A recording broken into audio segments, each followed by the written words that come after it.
রাজনৈতিক দলের নেতৃত্বে গণঅভ্যুত্থান হয়েছে। আমি তো বললাম এই গণঅভ্যুত্থানে দুইটা গুরুত্বপূর্ণ স্টেক হোল্ডার ছিল, রাজনৈতিক দল এবং ছাত্ররা, এবং দুই গ্রুপের আলাদা আলাদা ডিমান্ড আছে এবং দুইটা ডিমান্ডই যৌক্তিক। নির্বাচনের চাওয়াটাও যেমন যৌক্তিক, সংস্কার চাওয়াটাও যৌক্তিক। ওখানে আমি 4 বছর বলি নাই, বলেছি ঐক্যমতের ভিত্তিতে 6 মাস হোক, 2 বছর হোক, 3 বছর হোক, 4 বছর হোক, যতদিন লাগে ঐক্যমতের ভিত্তিতে আমরা এই সরকার পরিচালিত হোক এটা চাই। এটা চাইলে যেটা হবে, আমরা মনে করি শহীদ প্রেসিডেন্ট জিয়াউর রহমানের পরে সবচেয়ে সফল, আপনার গর্বিত হওয়ার মতো রাষ্ট্রনায়ক আমরা এখন পেয়েছি। অতএব তার নেতৃত্বে আমরা ঐক্যমতের ভিত্তিতে যদি দেশটাকে সিঙ্গাপুর, মালয়েশিয়া, দক্ষিণ কোরিয়া বানানোর দিকে এগিয়ে যেতে পারি, এই সুযোগটা দুনিয়ার কাছ থেকে আমরা কেন নিব না, এই জায়গায় বলেছি। আমরা এটা বলি না যে তাকে 4 বছর দেওয়া হোক, ঐক্যমতের ভিত্তিতে 6 মাস হলে 6 মাস, 4 বছর হলে 4 বছর, 2 বছর হলে 2 বছর, বাট ঐক্যমত হচ্ছে এখানে গুরুত্বপূর্ণ জায়গা, সেটা বলেছি।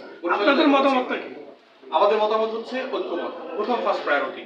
ঐক্যমত যেটা দরকার সেটা যদি 2 বছরের ব্যাপার হয় 2 বছর, যদি ডিসেম্বরের মধ্যে হয়ে যায় ঐক্যমত 1.5 বছর। তো এটা হচ্ছে ঐক্যমত যদি না হয় সেক্ষেত্রে ঐক্যমত হয়ে যাবে নিশ্চিত, কেন হবে না।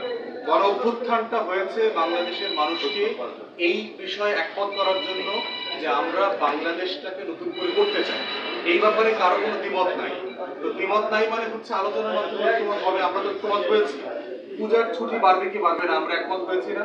15ই আগস্ট ছুটি পালন করবে কি করবে না আমরা একমত হয়েছি না? ভারতে আমাদের অ্যাম্বাসিগুলোতে অ্যাটাক করেছে, কি করবো না করবো আমরা ঐক্যমত হয়েছি। 72 সালে মুক্তিযুদ্ধের পরে স্বাধীনতা ফেরত হাজার হাজার ছাত্রলীগের নেতাকর্মীরা নতুন রাজনৈতিক দল করেছে না, জাসদ করেছে না? জাসদ করবার মধ্য দিয়ে কি তারা মুক্তিযুদ্ধ করে নাই সেটা বলা যাবে? তারা মুক্তিযুদ্ধের চেতনাকে অস্বীকার করেছে সেটা বলা যাবে? বলা যাবে না। আমাকে দেখতে হবে রাজনীতি করবার, দল করবার অধিকার সবার আছে। তিনি 71-এর লড়াই, 24-এর গণ অভ্যুত্থানের ধারণা, স্পিরিট, চেতনাকে ধারণ করেন কিনা, এটা হচ্ছে গুরুত্বপূর্ণ। যেখানে যেখানে ধারণ করবেন আমরা তাকে সমর্থন করবো, যেখানে যেখানে করবেন না আমরা তার সমালোচনা করবো। এটাই হচ্ছে নতুন বাংলাদেশ দুই। আপনি ঢাকায় বলেছেন যে 16 ডিসেম্বর ভারতে চাপিয়ে দেয়, 16 ডিসেম্বর ভারতে চাপিয়ে দেয়।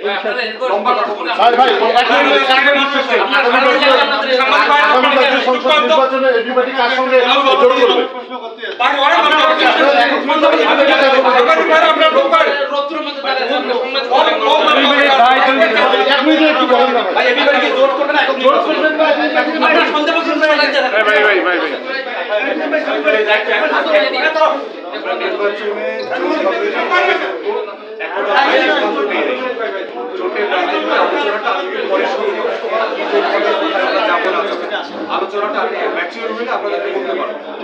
ঠিক আছে।